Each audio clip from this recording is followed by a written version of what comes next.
Internet speed එක කියන්නේ මේ දවස්වල ලොකු ප්‍රශ්නයක්. ඩයලොග් ඉන්ටර්නෙට් ස්පීඩ් එක කියන්නේ ඊටත් වඩා ගොඩක් ලොකු ප්‍රශ්නයක්.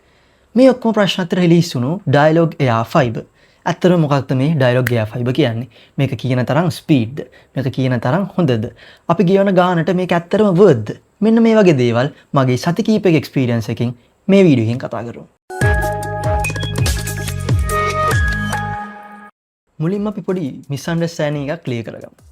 මේක නම යා ෆයිබර් උනාට ඩයලොග් යා ෆයිබර් කියන්නේ ඔප්ටිකල් ෆයිබර් කේබල් එකකින් ගෙදරට එන ෆික්ස්ඩ් ෆයිබර් කනෙක්ෂන් එකක් නෙමෙයි. මේක සාමාන්‍යයෙන් අපි යූස් කරන 4G රවුටර් එකක් වගේ ප්ලග් ඇන්ඩ් ප්ලේ. එහෙම නැත්නම් පවර් එකට ප්ලග් කරලා යූස් කරන්න පුළුවන් සාමාන්‍ය Wi-Fi රවුටර් එකක්. මේක එකම වෙනස මේක 5G powered. ඩිසයින් එක ගත්තාම මේක සාමාන්‍ය 4G රවුටර් එකක් වගේම තමයි පොඩි මොඩර්න් ලුක් එකක් තියෙනවා.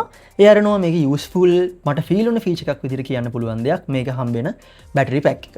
අපිට කරන්ට් එක නැතුව එහෙම නැත්නම් පවර් නැතුව around 6 hours වගේ continuously බැටරි පැක් එක යූස් කරන්න පුළුවන්. ඒත් එක්කම මේකේ බර ගැන කතා කරද්දී සාමාන්‍ය යූස් කරලා තියෙන 4G routers 4G plus routers එක කම්පයර් කරලා බලද්දී පොඩ්ඩක් මේකේ බර වැඩි. ඒ අරුණම ඩිසයින් එක සාමාන්‍ය common ඩිසයින් එකක් පොඩි මොඩර්න් ලුක් එකක් එක්ක. ඒ වගේම මේ රවුටර් එකේ තියෙනවා dual band Wi-Fi 5 GHz ඒ වගේම 2.4 GHz SSIDs දෙකක්ම. මේ රවුටර් එකේ 5 GHz එක ගත්තාම මේක ඉන්ටර්නෙට් ස්පීඩ් එක ටිකක් වැඩි. හැබැයි රවුටර් එක ගාව ඉඳලා තියෙන සිග්නල් ස්ට්‍රෙන්ත් එක තරමක් අඩුයි. 2.4 GHz කියන්නේ අපි සාමාන්‍ය රවුටර් එකක් ගත්තාම හම්බෙන බෑන්ඩ් එක. මේ බෑන්ඩ් එකේ ඉන්ටර්නෙට් ස්පීඩ් එක පොඩ්ඩක් අඩු වුණාට සිග්නල් ස්ට්‍රෙන්ත් එක රවුටර් එක ගාව ඉඳලා වැඩි දුරකට යන්න පුළුවන්. මේ රවුටර් එක NSA රවුටර් එකක්. ඒ කියන්නේ non standalone රවුටර් එකක්. කොයිම වෙලාවක හරි 5G සිග්නල් ස්ට්‍රෙන්ත් එක ප්‍රමාණවත් නොවුනොත් එහෙම නැත්නම් 5G සිග්නල් නැති වුණොත් 4G වලට ඔටෝමැටිකලි ස්විච් වෙන විදිහට තමයි රවුටර් එක හදලා තියෙන්නේ. ඉන්ටර්නෙට් ස්පීඩ් එක තමයි අත්තරම 4G රවුටර් එකක ඉඳලා 5G රවුටර් එකකට මූව් වෙන්න අප්ග්‍රේඩ් වෙන්න මේන් රීසන් එක උනේ මම කලින් යූස් කරේ 4G රවුටර් එකක්. ඒක සැටිස්ෆයි වෙන්න පුළුවන් ලෙවල් එකක් තිබුණ නැති හින්දා 4G plus රවුටර් එකකටත් මූව් වුණා. ඒත් සැලකිතු මට්ටමේ හොඳ ඉම්ප්‍රූව්මන්ට් එකක් ලැබුණේ නැහැ.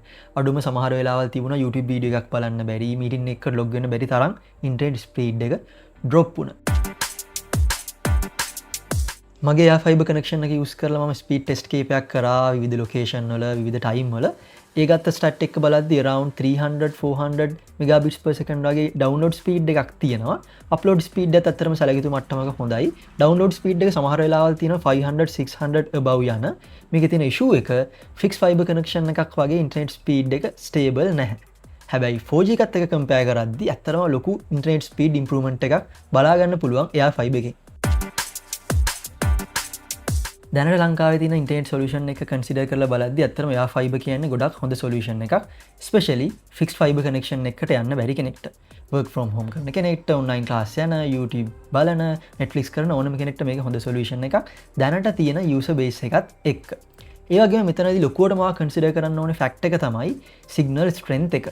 ඔයාලට හොඳ signal strength එකක් තියෙනවා නම් ගොඩක් හොඳ 5G experience එකක් ගන්න පුළුවන් මේ කනෙක්ෂන් එකත් එක්ක.